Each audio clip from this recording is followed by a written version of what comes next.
I always understood that there really was no difference between me and the audience. At times, I might have had better shoes, but at the core of what really matters, that we are the same. And you know how I know that? Because all of us are seeking the same thing. You're here at this fabulous school, and we'll go out into the world and each pursue based upon what you believe your talents are, what your skills are, maybe your gifts are, but you're seeking the same thing. Everybody wants to fulfill the highest, truest expression of yourself as a human being. That's what you're looking for. The highest, truest expression of yourself as a human being. And because I understand that if you're working in a bakery and that's where you want to be, and that may be what you've always wanted to do, is to bake pies for people or bake cakes for people or to offer your gift, then that's for you. And there's no difference between you and me, except that's your platform. That's your show every day. So my understanding of that has allowed me to reach everyone. To reach everyone. And there's no way that you wouldn't, because that's what I truly feel. The way through the challenge is to get still and ask yourself, what is the next right move? Not think about, I got all of this stuff. What is the next right move? And then from that space, make the next right move and the next right move. And not to be overwhelmed by it, because you know your life is bigger than that one moment. You know you're not defined by what somebody says is a failure for you, because failure is just there to point you in a different direction. Nothing about my life is lucky. Nothing. A lot of grace, a lot of blessings, a lot of divine order, but I don't believe in luck. For me, luck is preparation, meeting the moment of opportunity. There is no luck without you being prepared to handle that moment of opportunity. And so what I would say for myself is that because of my hand and a force greater than my own, I have been prepared in ways that I didn't even know I was being prepared for. And the truth is, for me and for every person, every single thing that has ever happened in your life is preparing you for the moment that is to come. You don't have to hold yourself hostage to who you used to be or anything you ever used to do. Because who has lived and hasn't made mistakes? When I think about my 20s and what a foolish girl I was, and how I would give over my power to men who really didn't mean me well, but now I hold no grudges against them either, because I realized I'm the one who gave over the power because I didn't know any better. And now that I know better, I know I don't have to do that again. It's one of the most powerful lessons any of us can ever know. If I leave you with nothing else, it's just know this for sure. There is not one thing that has ever happened to you, not one experience, not one encounter, not one crisis, not one joyful thing that hasn't happened just to make you better and help you rise.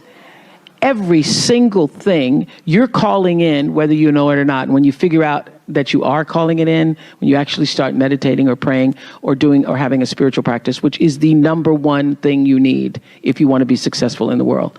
You need something that gives back and nourishes you, regardless of what you call that. You need to fill your cup so that you can be so full, your cup runneth over and you have enough to give to other people. If you don't fill your cup, you end up dried up. You end up tired, exhausted, and don't have enough to give to other people. You end up resentful every time somebody asks you because your cup is empty and now they want some of yours. So your number one job is to fill your cup and make yourself whole. Also, if you want to have more confidence and learn from billionaires, check out my 254 series. They're free. The links to join are in the description below. They think that success is supposed to happen like that. It was very difficult for me to figure out where my boundaries were because I'd grown up poor and didn't have anything. And now that I know better, I know I don't have to do that again. It's one of the most powerful lessons any of us can ever know. I think in order to actually do the stuff, money is important. But I also think the thing that I hold the dearest, and the reason why the noise about running for president moved me so humbly and deeply, is because it means that you have somewhere in the work gained the people's trust. Yes, you have. And there is nothing more important to me than having the trust of the people and the audience. And I recognize that it is the audience who came every day and watched, from all over the world that actually, that helped me to be who I am. So I think the renown, the standing. The standing, the ability to be trusted and to say something, but also listen, don't play the billionaire thing small. Don't play the be small. Yeah. It's a very big deal because it allows you to it allows you to actually do the work. So instead of saying, gee, I would like to help so many people, or you should go out and help so many people, you can actually use that for yourself. And I am now at this stage of my career thinking about how to do that more poignantly and fruitfully. I'm now looking for ways that I can do that to create a level of sustainability within our community. So for me, the foundational base of empowerment, of entrepreneurship, of any kind of engagement, the foundational base of my success, of my well-being, my wholeness, my everything is knowing who I am and where I come from. In my living room right now is a painting that I've owned now for 30 years. You can Google it. It's called To the Highest Bidder. And it's at the center of my house. And it's at the center of my house because it actually is symbolic of the foundation of not the house, but the foundation for my life. The painting is by Harry Roseland, who was a genre painter in the early 20th, late 19th century. And the painting is over 6 feet tall, and it shows a slave woman on the auction block holding her daughter's hand. And I cannot come in the door, my front door, or I cannot leave without passing that painting. I am reminded of where I come from every day of my life, and I am reminded because I never want to forget it. And in my library, I have a framed list of enslaved African-American people, remember I showed you, who were held in bondage on various plantations, listed in the ledgers alongside the cows and the horses and the buggies and the other property. And I pass this list every day. And often I stop in front of it and just speak their names out loud and their ages. Jonas, 11 years old, $500. Sarah, 41 years old, $900. Elizabeth, 57, $800. And I force myself to consider the absurdity and the obscenity of prices being affixed to each one should they be placed up for sale. And I sometimes just pause before them with a prayer, particularly before I have to make a big decision about one of my companies or whether I move forward or whether I stay still. It reminds me, speaking those names out loud, not only of where I've come from, but how far I have to go because of them. And it reminds me that I am never alone. It reminds me of what I've come through to get through. Everybody is feeding yourself on the hysteria and the negativity. You gotta stay in the light. But one of the reasons why I was so excited is about A Wrinkle in Time, because the message is that the darkness is spreading so fast these days. You must become a warrior of the light. And the reason that's so meaningful to me is because that's how I've led my whole life. And every moment in that film, I just felt like, I'm just saying what I normally say. It's true. and for these times, the darkness is there to show you your light. Look at what has happened. So if you put the focus on, look at what happened with the darkness that showed up in Parkland, and the darkness that showed up on the streets of Ferguson, and the darkness that showed up in many homes in Chicago with shootings and senseless murders.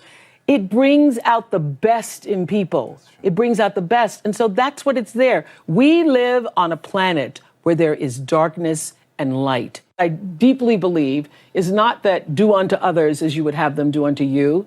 What you do is already done. That moment in The Color Purple where she says, everything you ever tried to do to me, where Whoopi says that, as Celia, everything you even try to do to me, already done to you. So the third law of motion in physics says that what you're putting out is coming back all the time, regardless of whether you know it or acknowledge it or not. One of the things I tried to do all those years on the Oprah show, sometimes people would criticize me because they felt that I didn't do enough for race or racism. But this is what I always understood, that for me, my role and my goal in life is to open people's hearts. That's what I do, is I try to tell stories that allow people to see themselves in the lives of other people.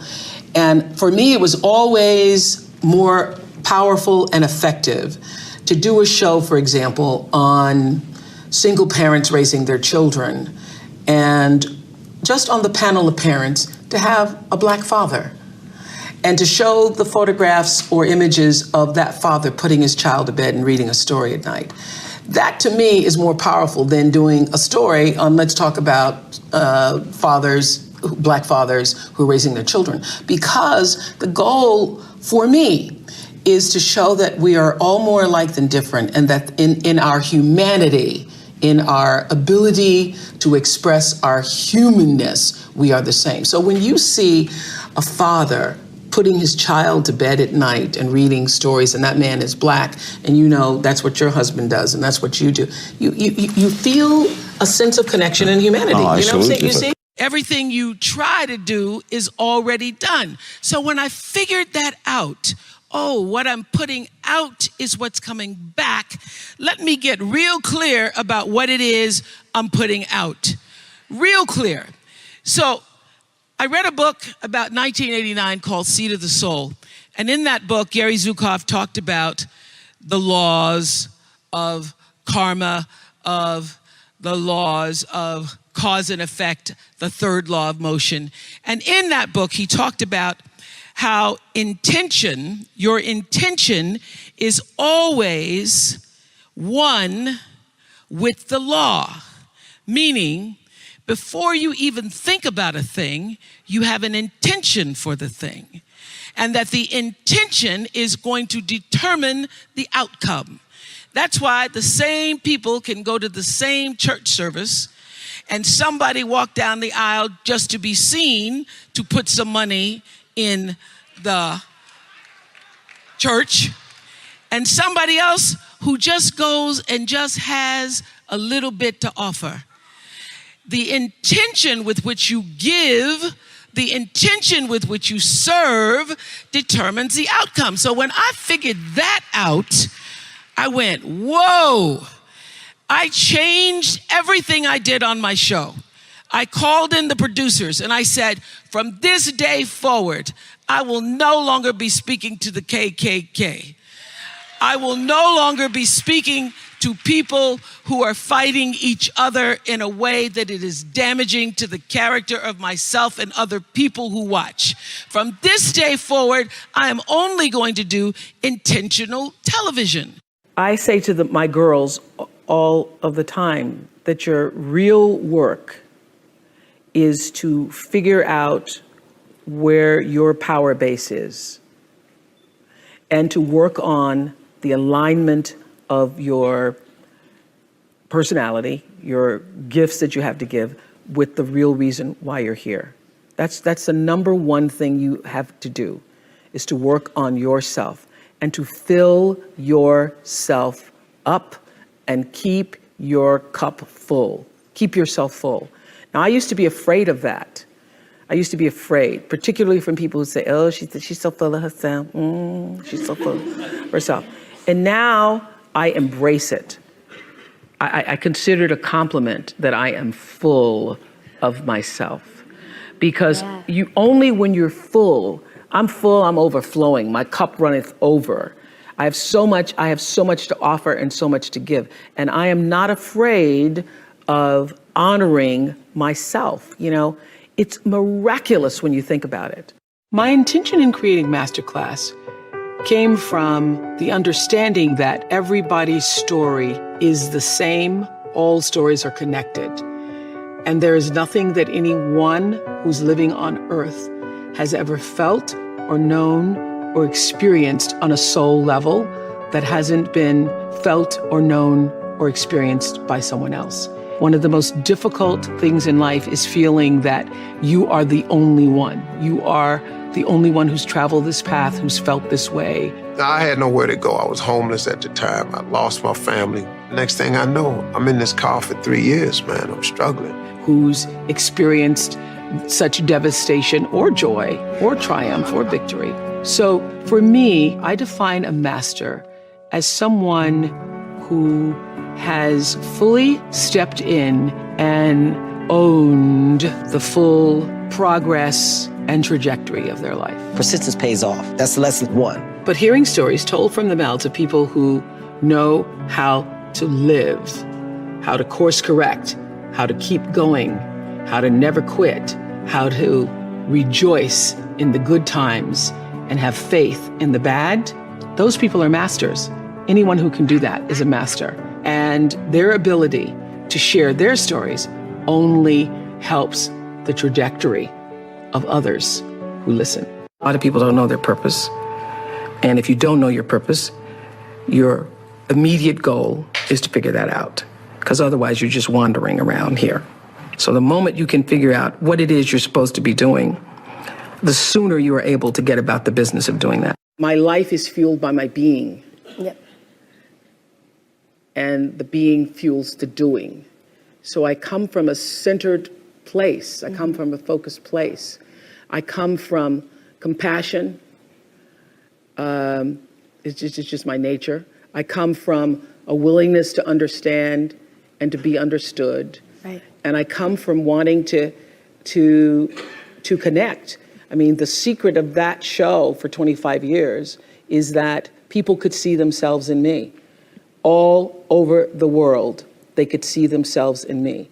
And even as I became more and more financially successful, which was a big surprise to me, I was like, oh my God, this is so exciting.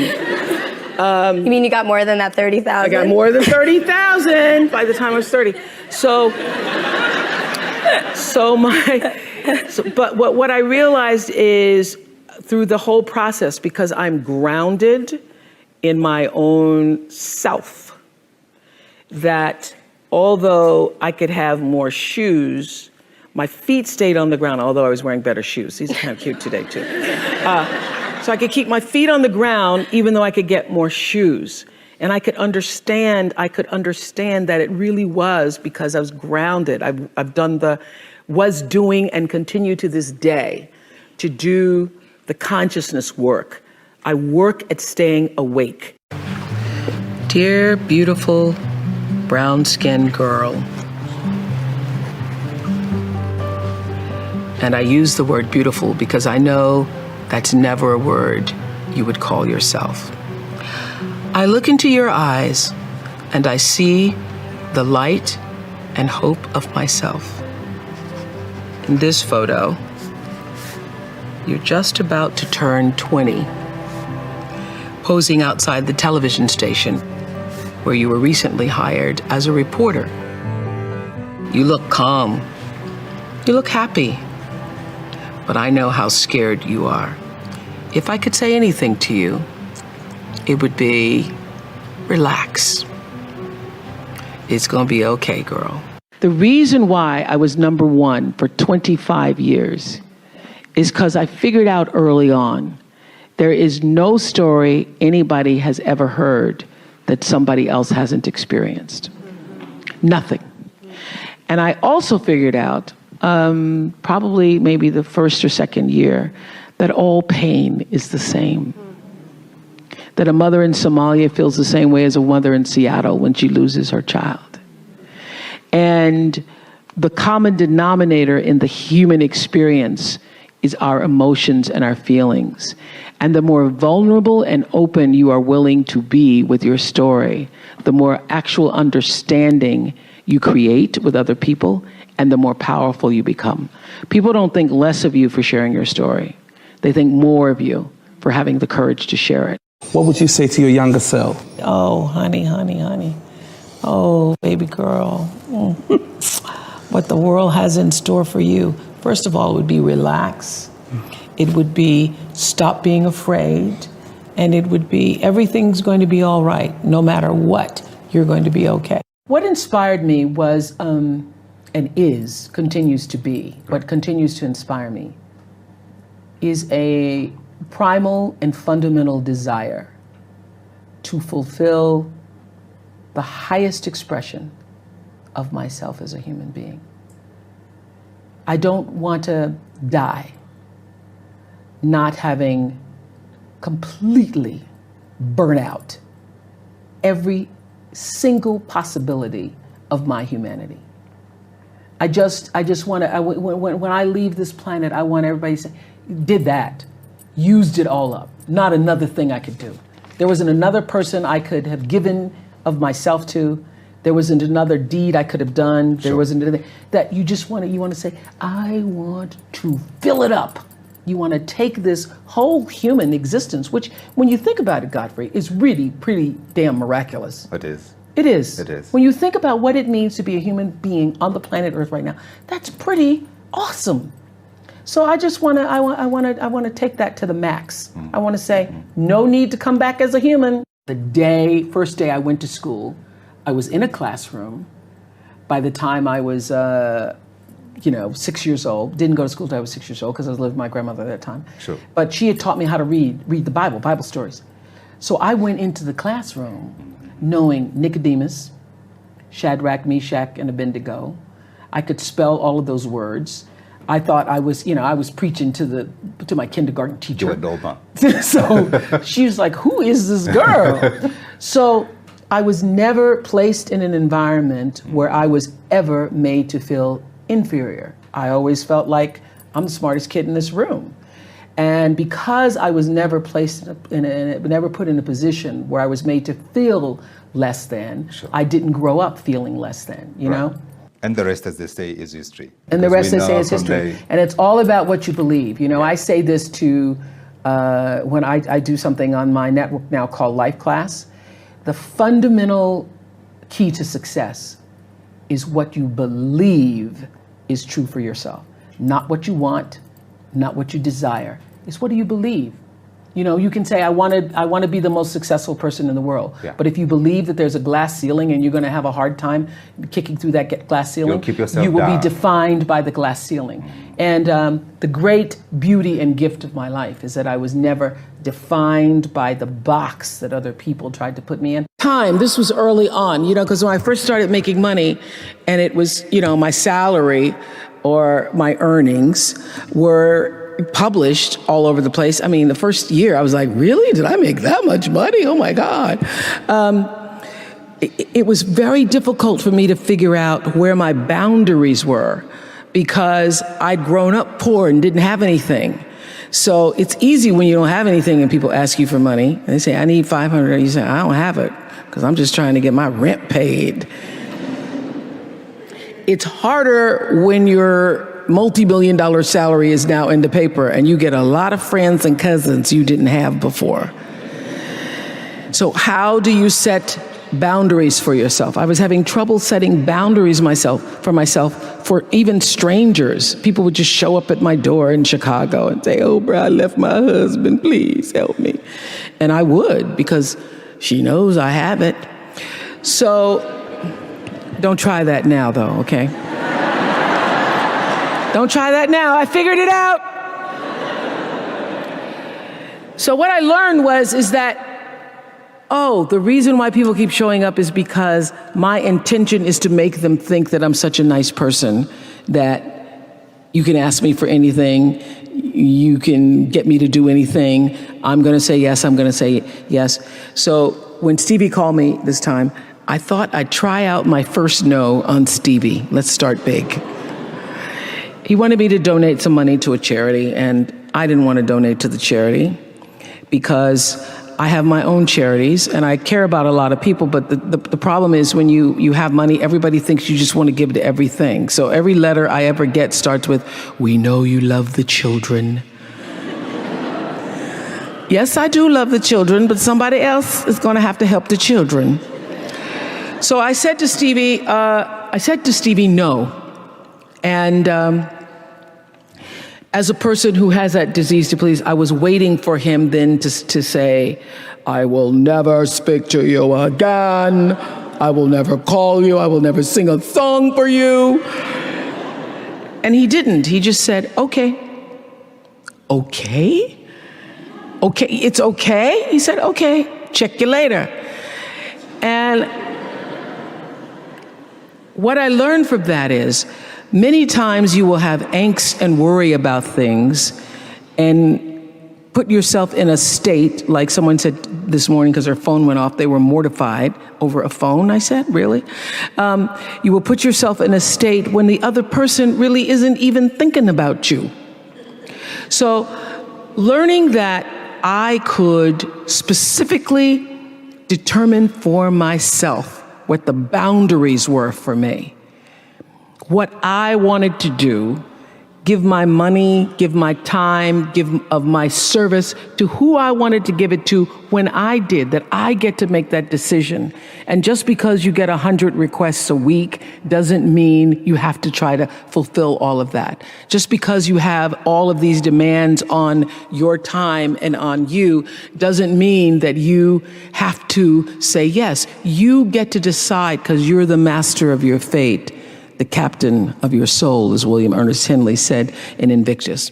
And understanding that really changed the meaning of my life in that I was no longer driven by what other people wanted me to do, but took charge of my own destiny, making choices based upon what do I feel is the next right move for me. Turn your wounds into wisdom.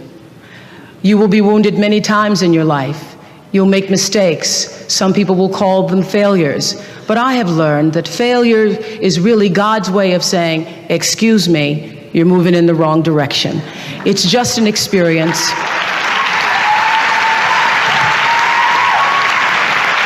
Just an experience. Just an experience. I remember being taken off the air in Baltimore, being told that I was no longer being fit for television and that I could not anchor the news because I used to go out on the stories. And my own truth was, even though I'm not a weeper, I would cry for the people in the stories, and which really wasn't very effective as a news reporter, to be covering a fire and crying because the people lost their house. And it wasn't until I was demoted as a on-air anchorwoman and thrown into the talk show arena to get rid of me that I allowed my own truth to come through. And the first day I was on the air doing my first talk show back in 1978, it felt like breathing, which is what your true passion should feel like. It should be so natural to you. And so I took what had been a mistake, what had been perceived as a failure with my career as an anchorwoman in the news business, and turned it into a talk show career that's done okay for me. I was interviewing a woman on one of the shows. It was so impressive for me to see all the shows that we've done. Lord, it made me tired looking at it. But I was interviewing a woman.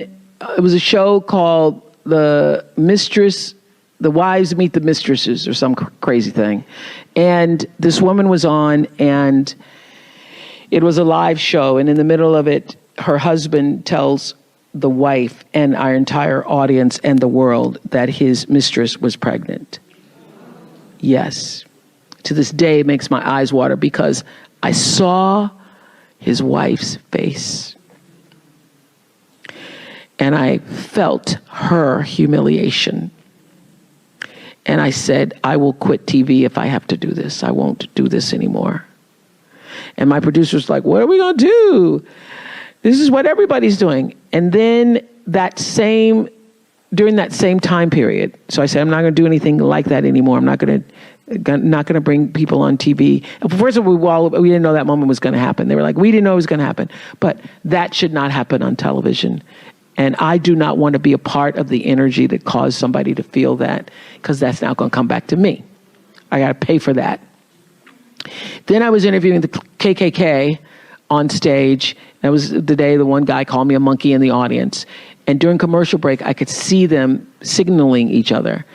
And just watching them and their behavior, I thought, oh, they get it. I don't get it. They are using me. They're using this platform because they understand, because I'm thinking, oh, I'm going to tell you all about the KKK. They were using it to recruit members for themselves. They were using it to recruit their base. And I then went to the producers and said, I'm not doing a show like that. So they said, you're not going to do the mistresses. You're not going to do the KKK. What are we going to do? So I said, we are going to create a baseline for ourselves that's based on intention. This was around 1989 when I'd read Gary Zukav's book called The Seat of the Soul. And that book was life-changing for me because in it he talked about the power of intention and that cause and effect, what goes out comes back, is determined by your intention. The energy of your intention is what determines your life. Most people don't think about their intention. They just think about what they want to do. Most people don't think about why they want to do it. But what's going to come back to you, the energy that's going to come back to you, is the real why of why you did it. And so I then said to my producers, we're not going to do any shows that are not intentional. So don't bring me an idea unless you have an intention for the show that you want the outcome to be. And we're going to strive to see if we can live up to our intentions. And so around the late 80s, we started a pre-show to talk about what the intention was, and then a post-show after every single show to say, did we fulfill that intention? And that's about the time I realized this is bigger than me. I actually miss you guys. Yeah. I miss you guys. Because where I got fed every day was the audience. Yeah. And I did not miss a day in 25 years because of the audience. Yeah. I don't care how badly I felt. I don't care what kind of cold, what kind of flu. I would come because I knew that in our audience every day were a couple hundred, 350 people every day who have literally told their aunts, their cousins, they came with their mothers, they came with their friends. And I know that the preparation to get there, you've been coming from Iowa, we've been coming from Tennessee for days. Yeah. So it's not just I'm just going to Oprah show. You tell that girl, I'm going to Oprah show. Oprah show. About that. And this is the thing, I think I have to just say, please say, everybody is feeding yourself on the hysteria and the negativity. You gotta stay in the light. But one of the reasons why I was so excited is about A Wrinkle in Time, because the message is that the darkness is spreading so fast these days. You must become a warrior of the light. And the reason that's so meaningful to me is because that's how I've led my whole life.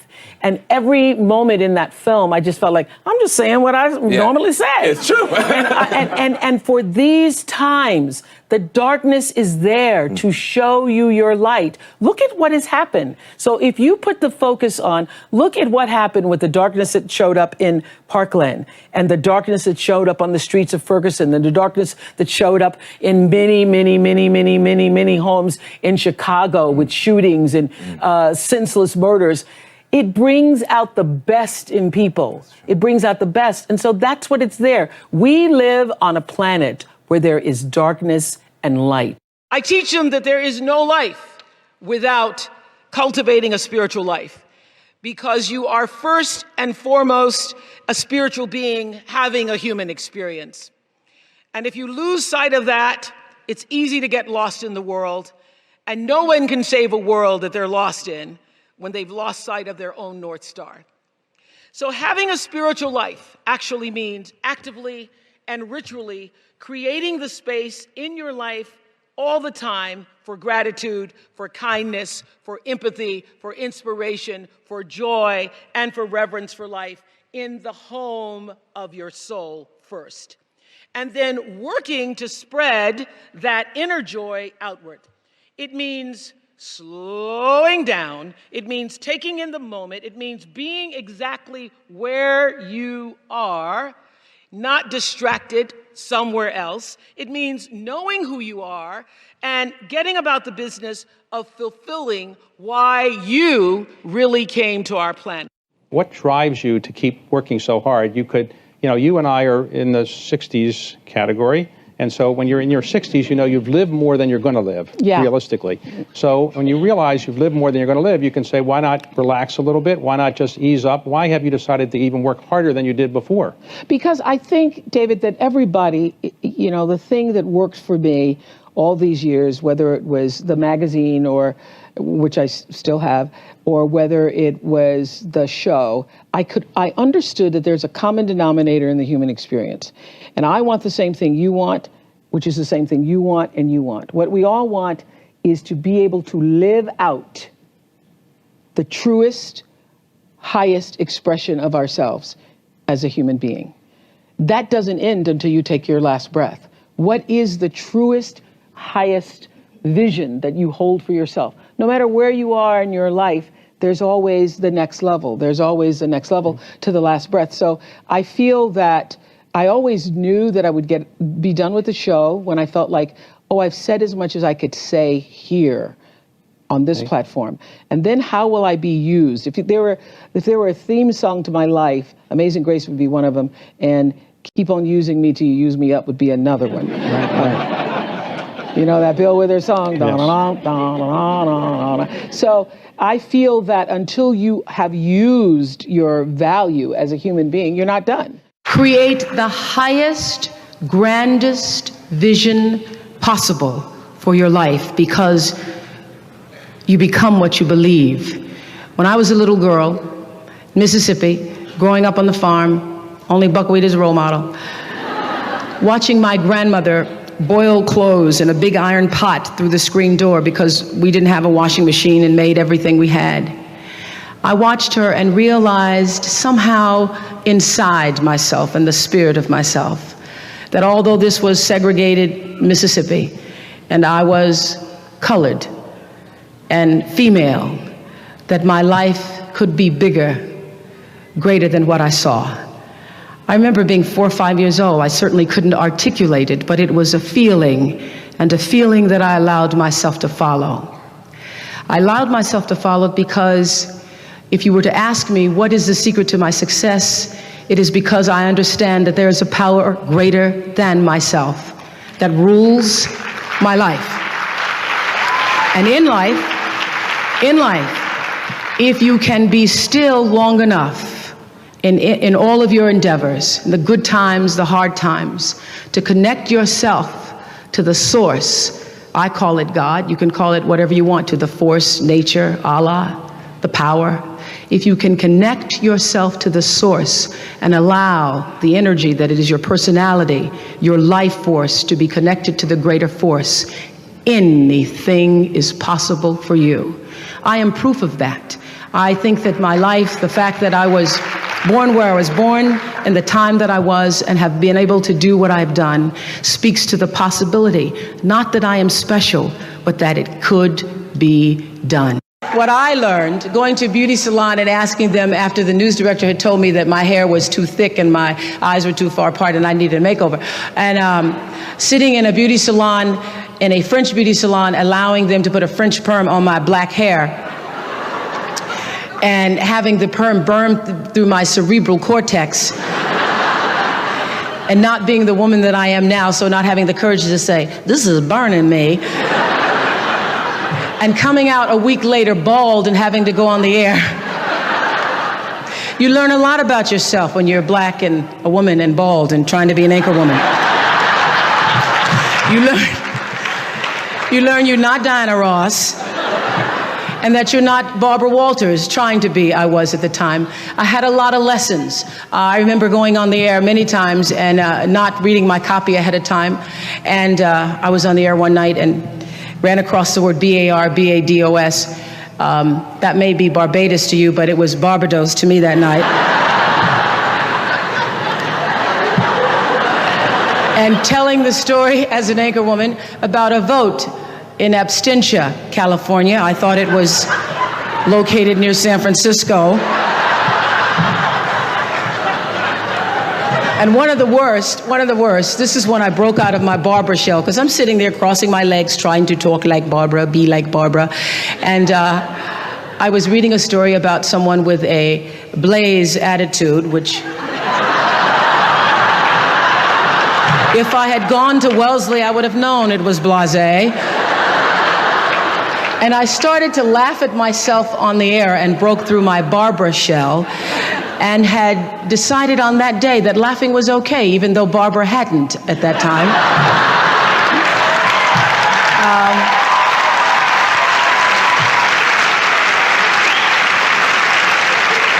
And it was through my series of mistakes that I learned that I could be a better Oprah than I could be a better Barbara. And I allowed Barbara to be the mentor for me, as she always has been.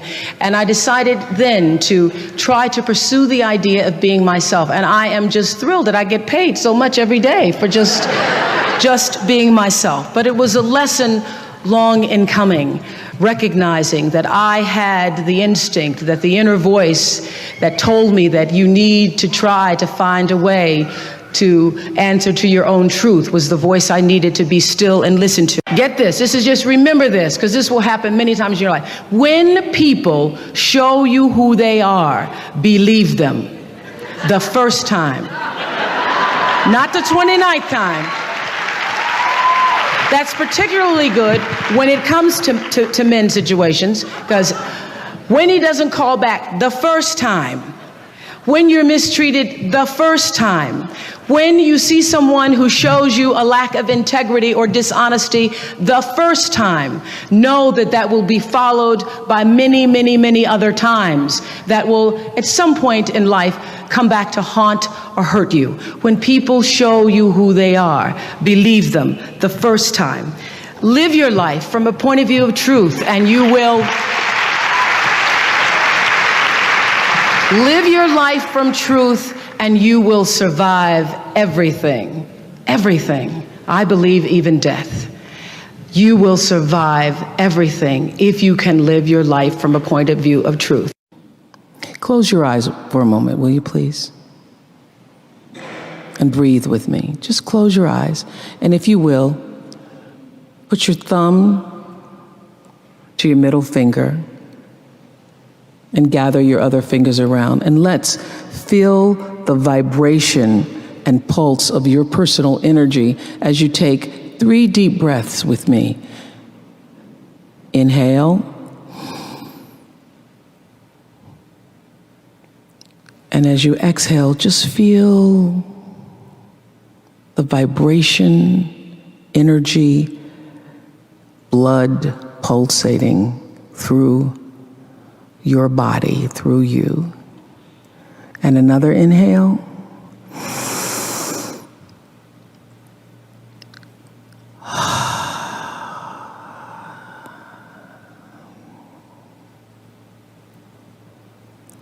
And another inhale.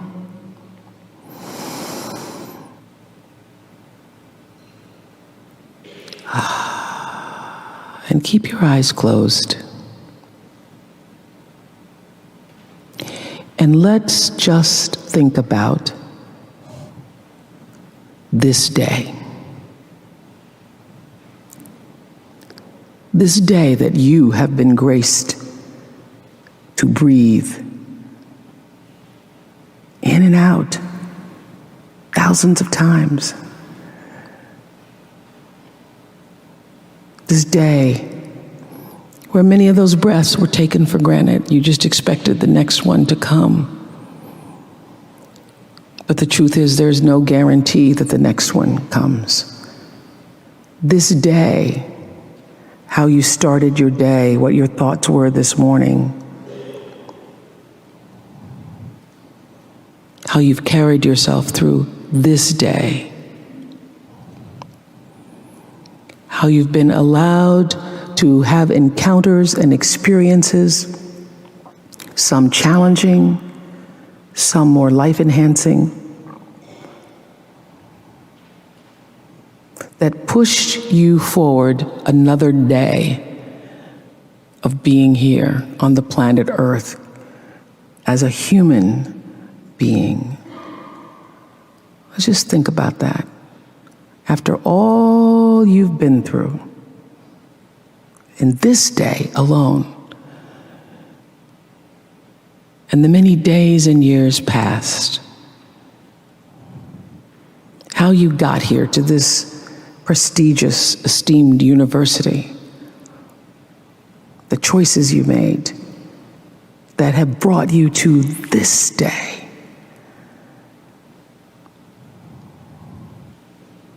Open your heart and quietly to yourself say the only prayer that's ever needed. Thank you.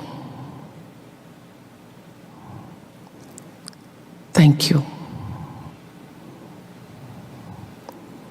Thank you. You're still here. And you get another chance this day to do better and be better. Another chance to become more of who you were created and what you were created to fulfill. Thank you. And the number one lesson I could offer you where your work is concerned is this: become so skilled, so vigilant, so flat out fantastic at what you do that your talent cannot be dismissed. You stop comparing yourself to other people.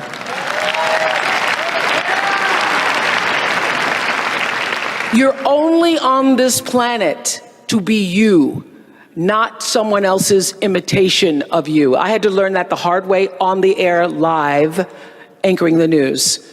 One night in my 20s, when I first started broadcasting, I was 19, moved to an anchor by the time I was 20, and I was just pretending to be Barbara Walters. I was just trying to talk like Barbara, act like Barbara, hold my legs like Barbara.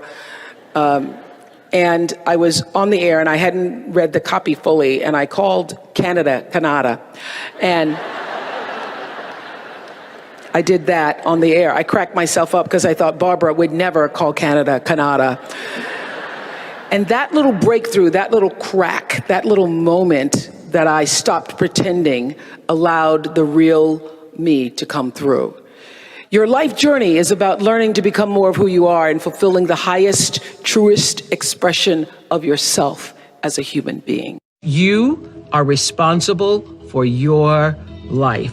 And if you're sitting around waiting on somebody to save you, to fix you, to even help you, you are wasting your time, because only you have the power to take responsibility to move your life forward. And the sooner you get that, the sooner your life gets into gear. What matters is now, this moment, and your willingness to see this moment for what it is, accept it, forgive the past, take responsibility, and move forward. Actually, I did this at the end of my show. I did my favorite guest of all times. That's hard to do out of literally thousands and thousands. They supposedly estimated that there's like 35,000 people I interviewed over the years. But there was one woman out of all the celebrities, out of all of the famous, non-famous, infamous people. One woman Who was she? Her name is Terai Trent. Listen to this story. I'm going to try to shorten it for you, Godfrey. Okay. Terai Trent, born and raised in a village in Zimbabwe. 11 years old. She's doing her brother's homework. She wants to go to school. Her father says, no, you're a girl. You have to educate the boy first. Yep, that's right. That was the tradition. That's right. The boy has to go to school. You can't go to school. So she starts doing her brother's homework.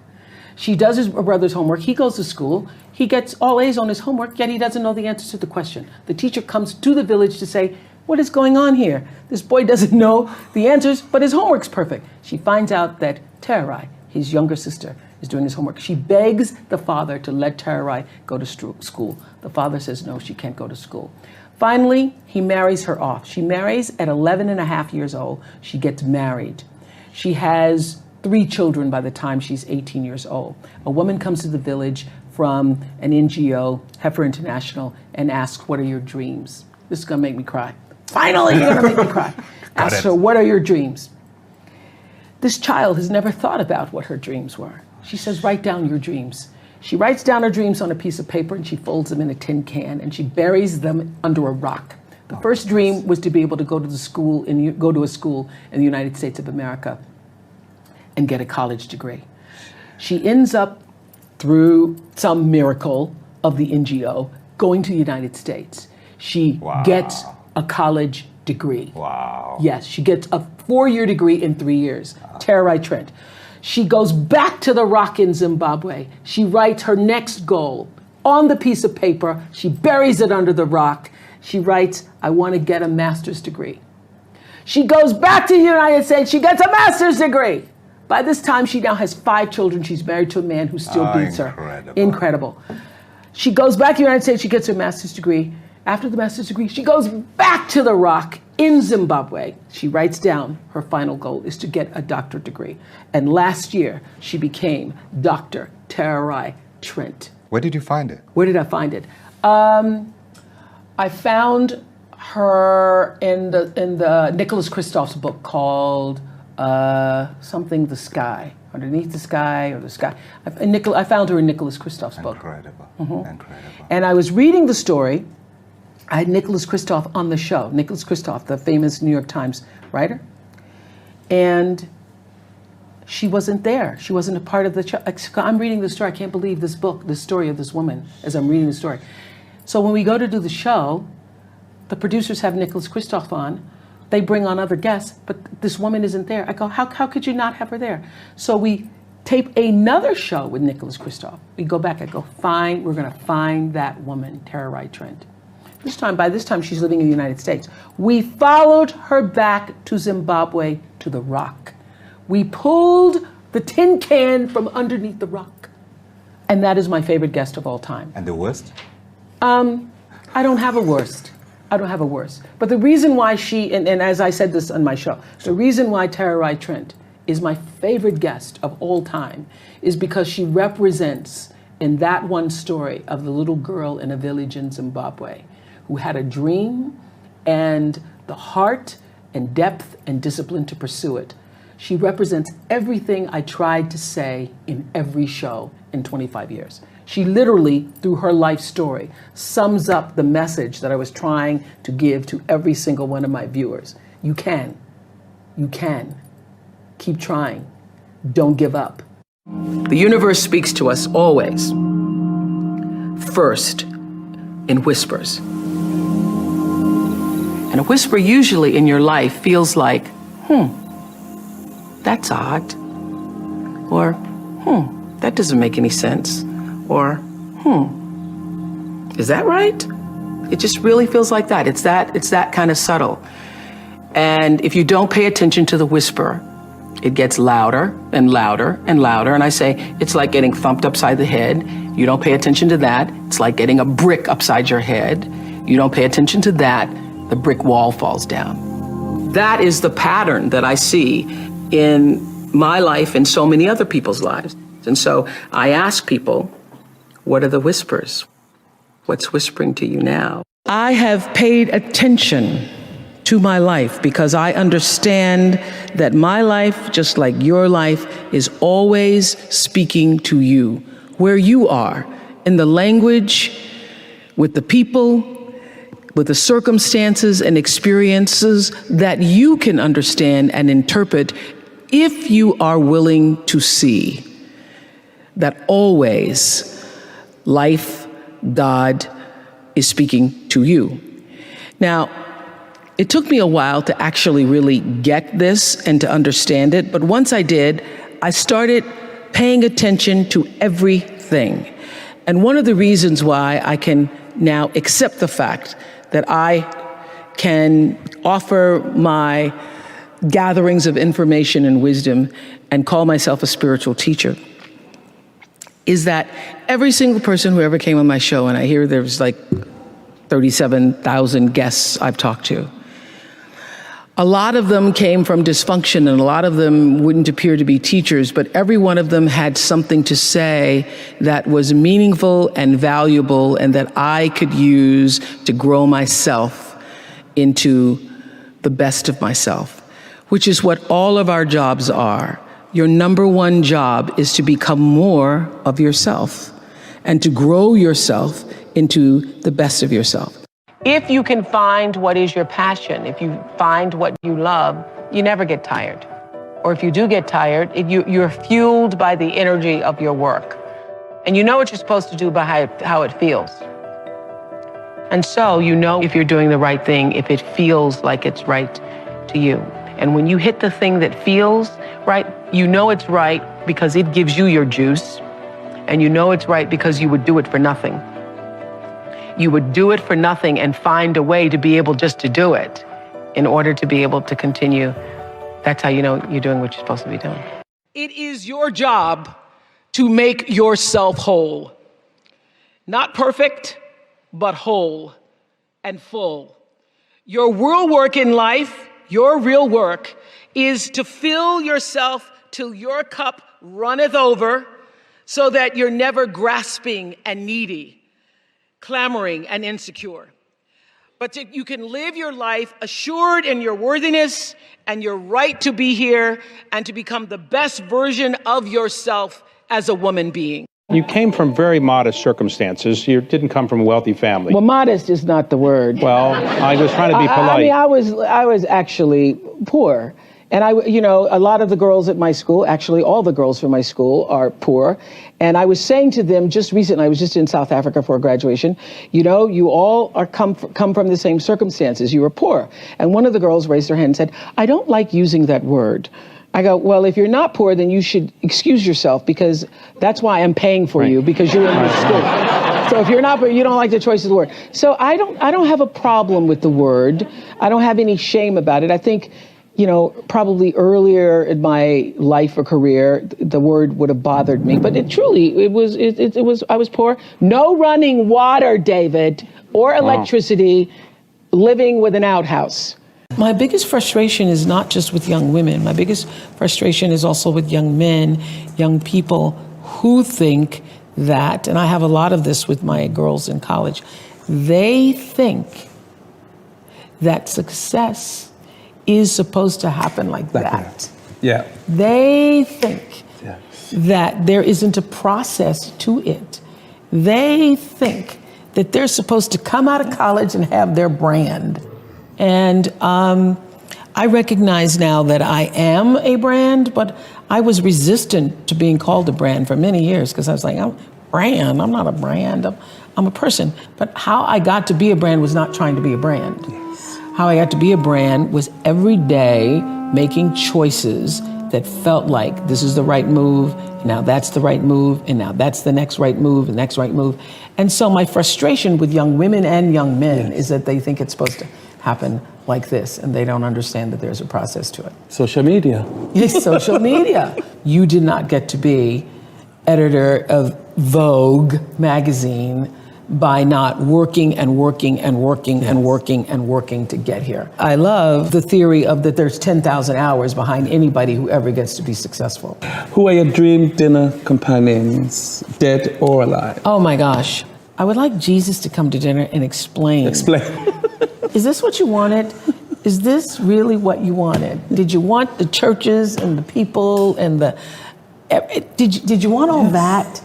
Or were you looking for people to have a different level of consciousness? Did you want the Christ consciousness? Because I think a lot of people got it wrong, Jesus. If you weren't Oprah, what would you be doing with your life? I would definitely be teaching in a classroom. Because it's the thing that still brings me the greatest joy.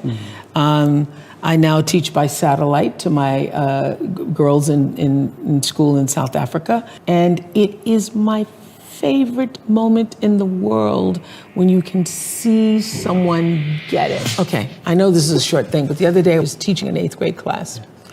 And I was using my favorite quote from Maya Angelou, where she says, "I come as one, but I stand as 10,000. Wow, that's a great one. Isn't it a great one? It's a great one. And I was saying to the girls, because sometimes they say, sometimes, I feel so alone, I miss my parents, because it's a boarding school. I say, every time I walk into a room, girls, I feel like Maya Angelou said when she said, "I come as one, I stand as 10,000. What does that mean? Close your eyes and think of your parents. Think of your mother and your father. Now think of their mother and their father. Now think of their mother and their father." And I did that for like a minute till the girls started giggling. I go, "That's your 10,000. So when you walk into a room, you never walk alone. Incredible. You walk with the 10,000 who've come before you and are with you and are constantly surrounding you." And I could see them get it. Yeah. Which is just fantastic when the light goes on and you realize, oh, they got it. The beauty of my life, Edward, is that from, I'd say, 32, 33 on, I figured out how to be myself completely on television. And all these years, I have made a fortune, really, being myself. So I'm never not me. I'm never not the person that you see. There are days when I am more open and warm than others.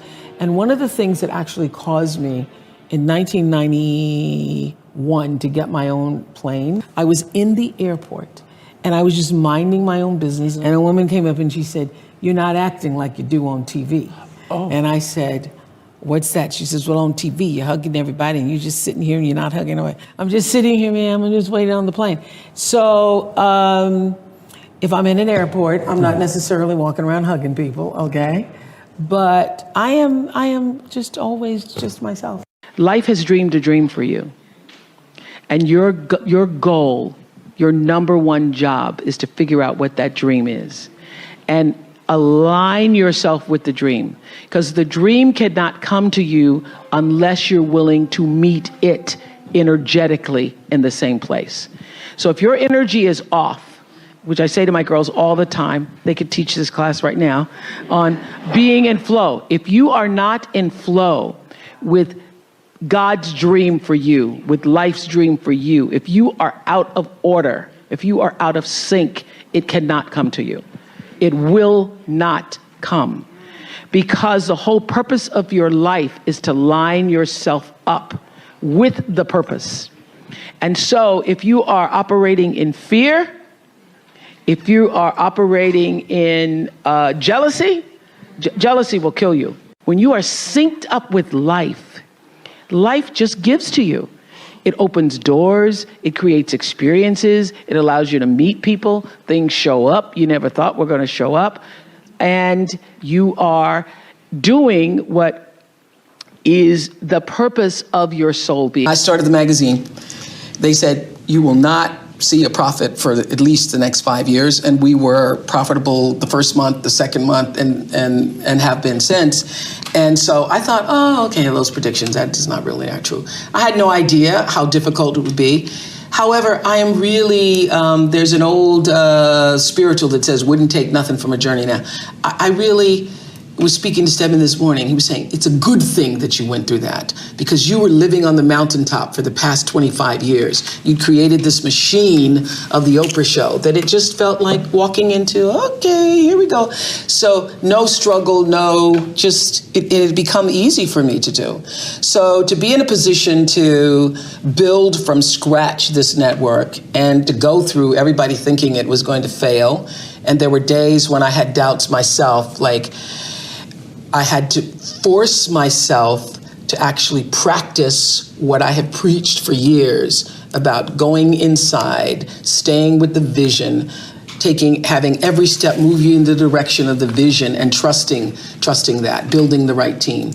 It was difficult for some days. One of the things I started to get around mid to late 90s is that everybody that I had on the show at the end of the show would say something to me like, was that okay?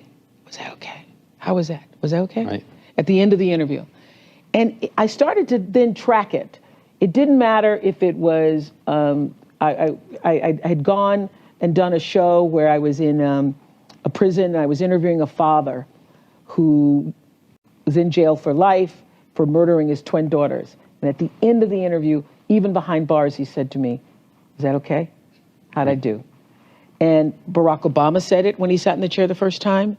And George Bush said it. Beyonce said it at the end of her, she taught me how to twerk and then said, "Is that okay?" Right. So that's an acquired skill, didn't I? Right? Yes, the working thing.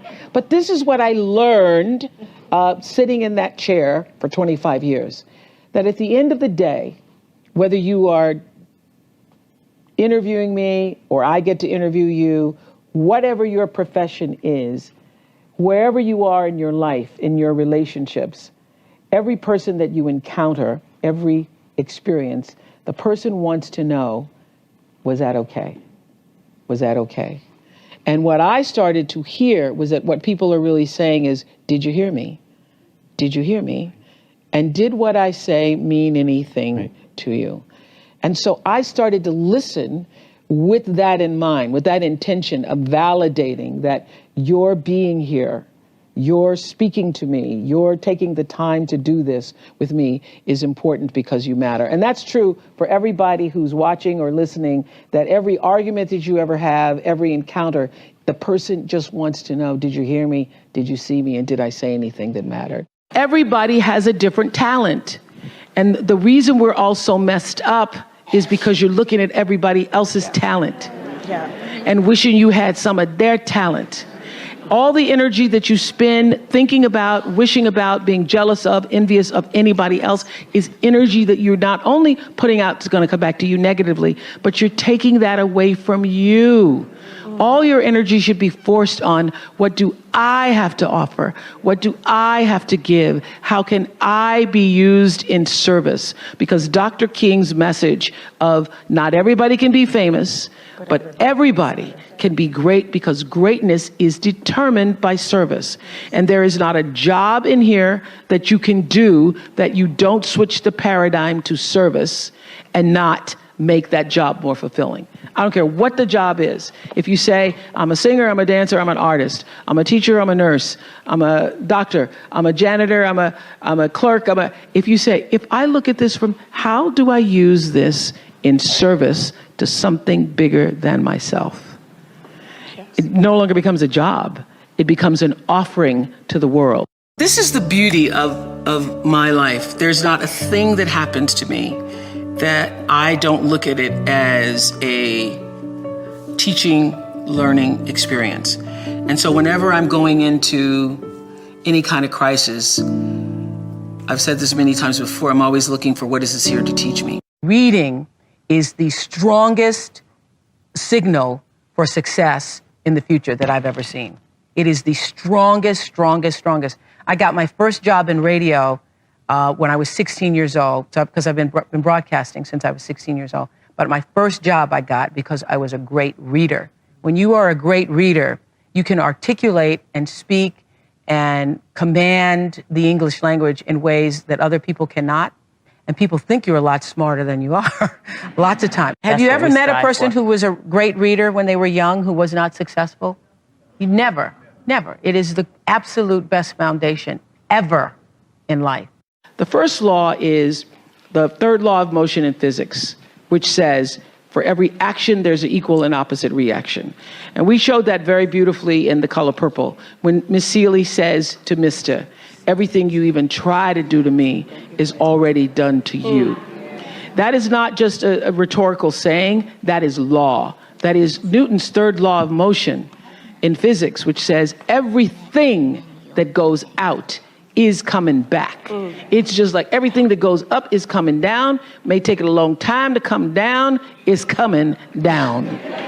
Everything that goes out is coming back, it's coming back. So, to answer the power of manifestation and meditation, what meditation does is sync you up with the source. What meditation does is allows you to literally tap into the power that created you so that you are in alignment with that. And so when you carry that out into the world, everything that you do comes from the center of that alignment that's coming from the source that we call God, we call divine energy, divine intelligence, whatever name you want to give it to, we call life. When you are synced up with life, life just gives to you. So when I first started making money, I was one of those people who thought, every time somebody asks me, yeah. So You go crazy. You go crazy. You have to look within yourself. What do you want to do? That means family members, because you get a lot of cousins. Cousin, you didn't know you Wait had. a minute. When you get the Van Jones show, all of a sudden you get cousins calling you. So you decide for yourself. Yeah. And so I have, I've given away so much that people don't know, because most of the time you don't hear about the people that I've helped. So people complain about what I did or didn't do. Y'all don't know me. Don't know. You don't know me. I do. Yeah. I do, and God does. So I don't have any. Let me get one more. I have all of that very much in check. In your personal intention. So it is my intention to fulfill the dream of the Creator. It is my intention to live to the highest calling and be pressed to the mark of the highest calling that I have come to do. And when you can ask the Creator, ask that which made you you, what is your dream for me? I guarantee you, instead of you trying to define the dream, what is your dream for me? If you're able to lean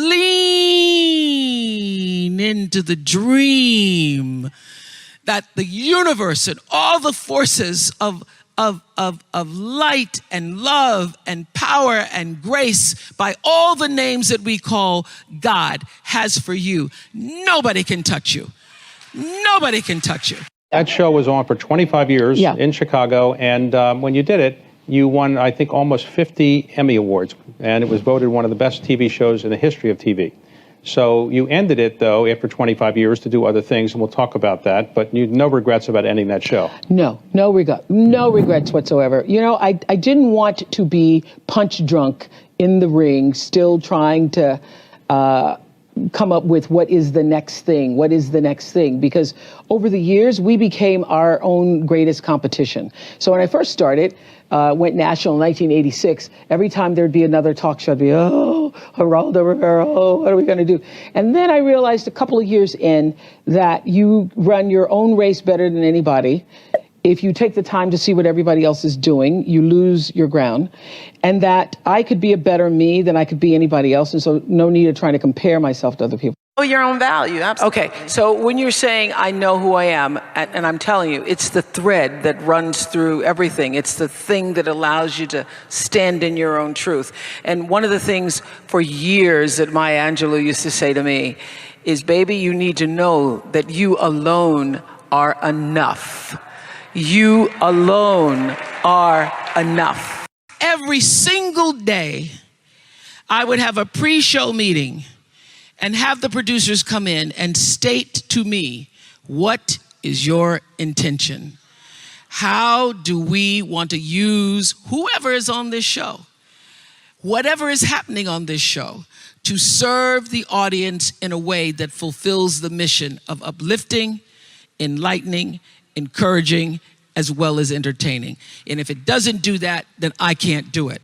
I figured this out early on in the show. I had read this quote from Dr. King, one of my favorite quotes from him, that says, not everybody can be famous, but everybody can be great, because greatness is determined by service.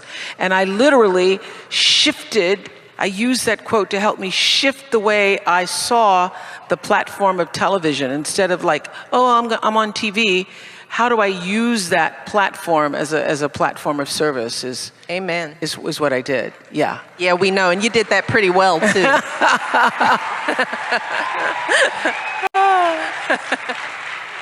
But when you think about growing and being empowered yourself, it is what you've been able to do for other people that leaves you the fullest. Yes, that absolutely. There's a bigger dream waiting for you, just waiting for you to step into it. To step into it. Your life is big. Your life is huge. And we spend so much time wanting to be in somebody else's life. And you don't get honored, you don't get revered, you don't get celebrating wanting what somebody else has, because that which created you, divine intelligence that dreamed you from before your ancestors ever knew they would become your ancestors, that which dreamed the seed of you, wants you to know how special, how wondrous, how mysterious, how complex, how glorious, how phenomenal you are. And you get no credit messing in somebody else's territory or trying to have power over something you have no control. Another one of my favorite teachings is The Wizard of Oz. When the Wicked Witch of the West says, go away from here because you don't have any power here, you have no power in any territory other than your own. Oh, but you are the master of that. You get to be the master of your own fate. You get to be the captain of your own soul. And if you just manage that, if you just took care of your territory, oh, the glorious, glorious, glorious, wondrous, wondrous opportunities and possibilities that are waiting for you. So the question is, what are you resisting? What are you pushing against?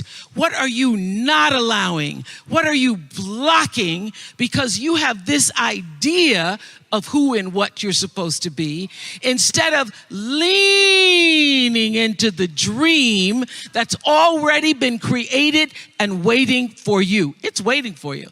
And the second, it's an instant thing. It's a shift in the way you see yourself and the power from which you have come. I started feeling like, I think everybody knows, I've moved my whole life on instinct, you know. I feel like now it's time to let the show go. I feel like it's time to move on because I've grown as much as I can grow. When I've grown as much as I can grow in a space, that's my instinct to move. I went through some tough times after I left the Oprah show. I made a conscious decision that I did not want to be sitting on TV with the Oprah show and y'all saying she should have left that show. That show was really good 2 years ago. I made a conscious decision that when I felt I had said all that I could say and the audience had heard it, that I would move on and that I would not spend my life regretting or trying to hold on to what used to be or hold on to what I had. So I dreamed this dream of starting a network. And in the beginning, it was a struggle. It was a struggle because honest to goodness, I did not know what I was doing. I was trying to figure it out. I thought that the Oprah show audience would follow us to OWN, and then I realized y'all didn't have cable.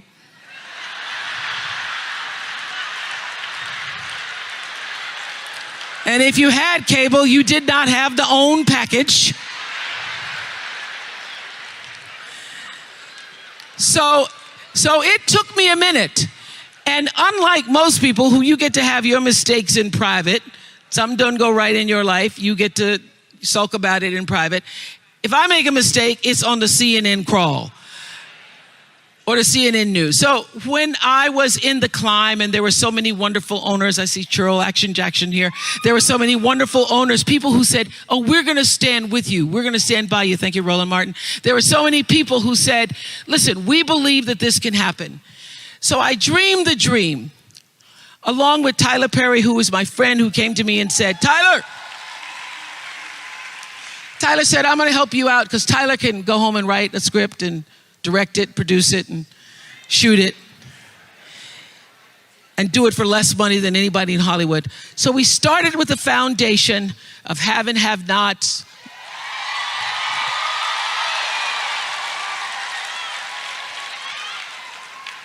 If loving you is wrong, love thy neighbor, Mama Hattie. And then I started to dream another dream about scripted television, because in the beginning I was told you couldn't do it. You couldn't do it, didn't have enough money to do it. And I dreamed the dream. I read Proverbs 11:28 that says, those who trust in their riches will fall, but the righteous will rise and thrive like a green leaf. You can't get what you want by focusing on what you don't want. This is about the need to establish as many meaningful connections as we can. If we're going to save the world, we have to find a way to connect to each other, to connect to the nature that we're killing, to animals, to history, to an acknowledgement of the lingering trauma of racism and sexism. We need to connect to the people we love and mean something to us, and more than that, to the people who don't. That doesn't mean we always have to agree with another person's philosophy. It means we, if we're going to continue to survive and thrive on this planet, have to find ways to transcend the politics of division and embrace the places that bond us, where we find our human ground. And everybody has their own dreams. There was a time where I used to spend a lot of energy wanting things. Of course, it's easy for me to say, oh, things don't define you because I got a lot of things. Things are nice, I like them. But this is what I learned. When you can surrender to the dream, you get to live in the space of the higher power. You get to live in the space that you purposefully have come to earth to claim for yourself. So, around 1984, I was sitting in bed one morning, Sunday morning, should have been in church, but I wasn't. I was reading the New York Times review of The Color Purple. And I thought, whoa, this sounds like a really great book. I got out of bed in my pajamas, put on my galoshes, and went to the store to get the copy of The Color Purple. I read The Color Purple in one afternoon, went back to the bookstore, bought every book of The Color Purple. I took the books to the office, and I said to everybody, y'all got to read this book. Oh, my God, you got to read this book, Color Purple. I needed a book club. I didn't have one. So I passed out the book to everybody I knew. Please, read The Color Purple, read The Color Purple. Then I start to hear that somebody's going to do a movie about The Color Purple. But I don't know anybody in the movie business. By this time, I was on AM Chicago. I don't know anybody. I start praying to God. God, please help me find a way to get into Color Purple. I say, Jesus, I don't even have to have a speaking part. I will be, because I went to the movies and I saw on the movie credits, at the last credit, there's something called Best Boy. So I said, Jesus, if you just let me be best girl, that'd be all right by me. I can be best girl. I can carry the script. I can help the people with the water. I can do whatever. So I start praying for The Color Purple. As divine law would have it, Quincy Jones comes to Chicago, and he is in Chicago for 1/2 of a day because somebody has filed a suit against Michael Jackson claiming that Billie Jean was their lover, and that's not his song. So Quincy had taken the red eye to Chicago. He was in his hotel room. He was coming out of the shower, And the television in his hotel room is on AM Chicago. There sits little chubby me with my Jerry curl on AM Chicago. Quincy Jones tells Reuben Cannon, the casting agent, I think I found Sophia. So I get a call from Reuben Cannon who says, I'm calling about a movie.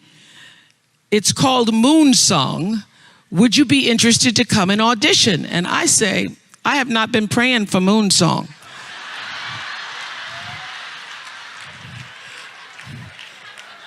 No. I have not been praying for Moon Song. I've been praying for The Color Purple. He said, well, I think you should come and audition. So I go to audition. You know, movie people, they're making everything all secret. Steven Spielberg didn't want anybody to know he was doing Color Purple. So on the outside of the script, it says Moon Song. But I know all the words by heart. So when I open the script, I know this is The Color Purple, Jesus. This is The Color Purple. Yes. So I auditioned for The Color Purple. I can't even believe it. They don't just want me to be the water girl or the best girl. They are asking me, do I want a part in the movie? Oh, I'm thinking prayer. Prayer works. Prayer works. But listen to this. 3 months pass. 3 months is a long time. I auditioned in February, March, April, May comes. I haven't heard anything. So I call Reuben Cannon. I say, Mr. Cannon, I'm sorry, sir, I haven't heard anything. I expected to hear something by now. And Reuben Cannon, African-American man, says to me, you don't call me, I call you. And I didn't call you. Do you understand that I have real actresses who have auditioned for this part? Real actresses. And he tells me who just left his office. And I went, well, okay, I'm not getting that part. So I hang up the phone and I start crying. I can't believe that God has played this trick on me. I think this is a trick. So I decide that this is because the fat has finally caught up with me. The fat has finally caught up with me, and now I must get rid of the fat. In 2 weeks, I am going to go to a fat farm, and I'm going to lose 25 pounds. I'm going to drink a lot of green juice. I'm going to have some cleanses and colonics. So I also was trying to make peace with it. I said, God, I don't understand. I thought it was for me. You ever had that talk with God? I thought it was for me. I thought it was for me. God, you let me audition with somebody named Harpo. That's my name backwards. Jesus, that was a sign. Wasn't it a sign? And then 3 months pass, and then Reuben Cannon says, real actresses have just left his office. So I start to pray on the track. I'm out on the track at the fat farm, and I am running around at the track at the fat farm. It starts to rain. Y'all know how that is. But I don't even care, because I am praying to God to help me to let it go. Help me let it go, because now I've become obsessed with it and it's now controlling my life. I start praying, running around the track.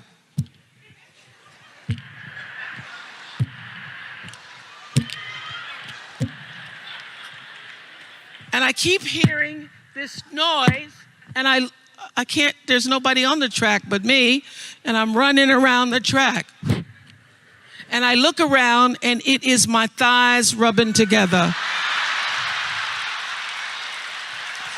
It's my thighs.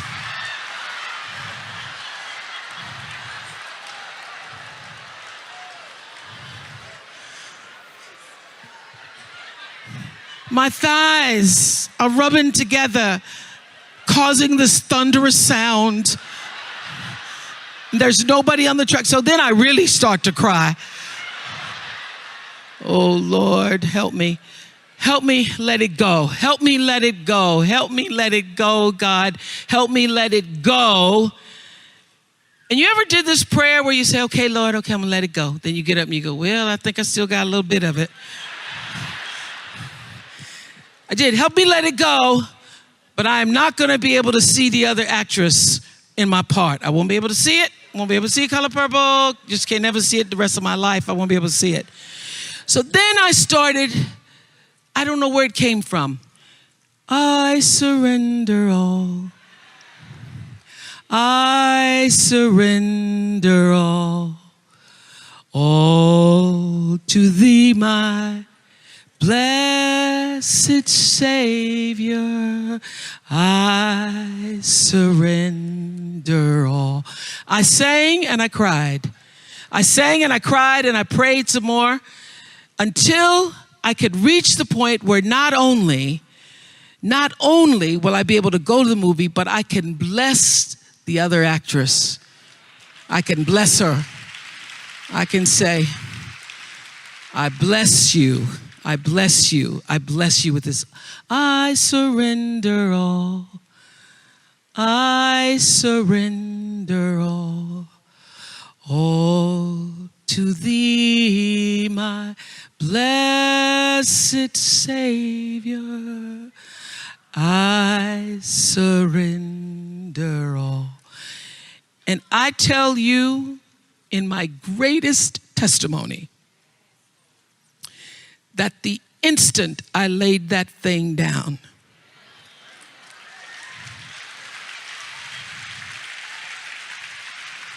I'm telling you, when I laid it down and it didn't have me anymore, it had no control over me anymore. I didn't feel anything about it anymore. When I let it go, when I intentionally surrendered it to the power that was greater than I could ever know. The instant that happened, a woman comes running out of the cafeteria screaming, Winfrey? Is your name Winfrey? For 10 years, nobody could pronounce my name. I said, yes. She said, somebody's on the telephone for you. He said, his name's Spielberg. I get to the phone. He says, I hear you're at a fat farm. I said, no, sir.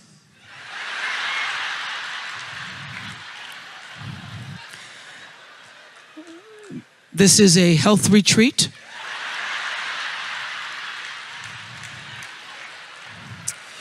He says, I'd like to see you in my office in California tomorrow. This was in Wisconsin I'd like to see you in my office. And if you lose a pound, you could lose this part.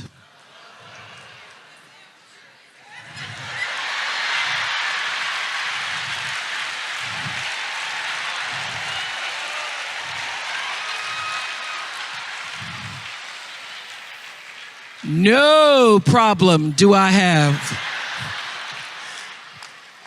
I'll have no problem not losing a pound.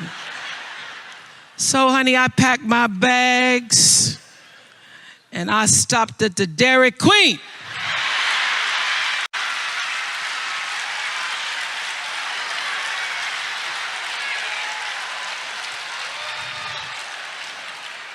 I got 3 scoops just in case I'd lost half a pound. And the next day, I was in Steven Spielberg's office and he said, you're hired.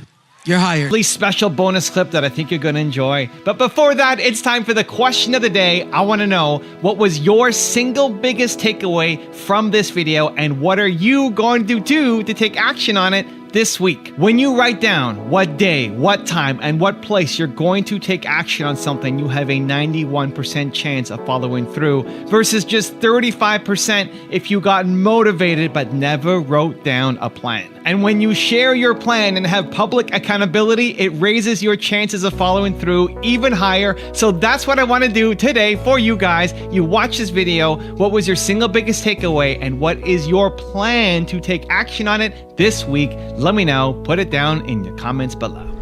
You build a legacy, not from one thing, but from everything. I remember when I just opened my school in 2007, I came back and I had the great joy of sitting at Maya Angelou's table. She hadn't been able to attend the opening in South Africa. And I said to her, "Oh, Maya, the Oprah Winfrey Leadership Academy, that's going to be my greatest legacy." I remember she was standing at the counter making biscuits, and she turned, she put the dough down, and she looked at me and she said, "You have no idea what your legacy will be." I said, "Excuse me? I just opened this school and these girls and it's going to be," and she said, "You have no idea what your legacy will be, because your legacy is every life you touch." Every life you touch. That changed me. And it's true, you can't personally stop anybody from walking into a school with an assault rifle, nor can you single-handedly ensure that the rights that your mothers and your grandmothers fought so hard for will be preserved for the daughters that you may someday have. And it'll take more than you alone to pull 40 million Americans out of poverty. But who will you be if you don't care enough to try? And what mountains could we move, I think? What gridlock could we eradicate if we were to join forces and work together in service of something greater than ourselves? You know, my deepest satisfaction and my biggest rewards have come from exactly that. Pick a problem. Any problem, and do something about it, because to somebody who's hurting, something is everything.